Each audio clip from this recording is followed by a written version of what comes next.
I want you to know it is really hard to write you a good love poem.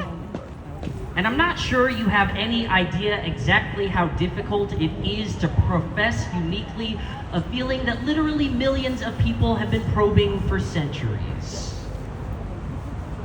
Writing you a good love poem is trying to pick through a scorched earth set off by the heat of passion, and all the better metaphors have already been plucked clean, and a usable romance long salvaged. In fact, on days when I want to write you a love poem, which is most days, staring down the haunting blank of a little cursor on the computer, I have never wanted to be a poet less.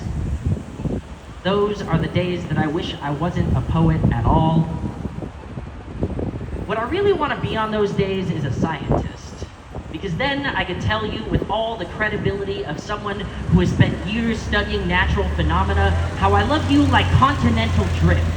Like our lives were destined to collide and leave something lasting, or how I love you like otters do, because they hold hands to keep each other from drifting apart. So now you know why I reach for yours after we get out of the car to go to the grocery store, or when we're in line at the museum, because before you, I had only a kelp blanket and a pillow to help keep me anchored.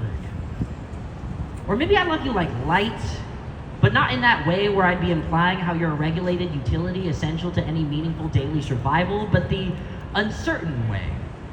Like how light is both a particle and a wave, and being with you is now and future, things that can't both be true at once, but are, because a scientist would say that your body was made from an explosion, from the toughest stardust, full of a resilient helium that will not fall, and form the hypothesis that our hearts were carved from the same supernova bursting, the elements of our being racing through eons just to find each other in this present. And a scientist would show their findings for peer review at a conference, titling it in big, bold letters, "Our Love, an inquiry" on poster board, drawing a standing ovation for its discovery.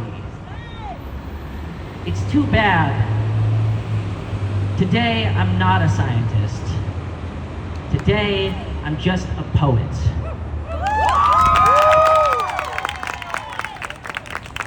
I wasn't gonna take it up to me, but in case you guys were wondering, that poem's for my wife, so that's how I won her over.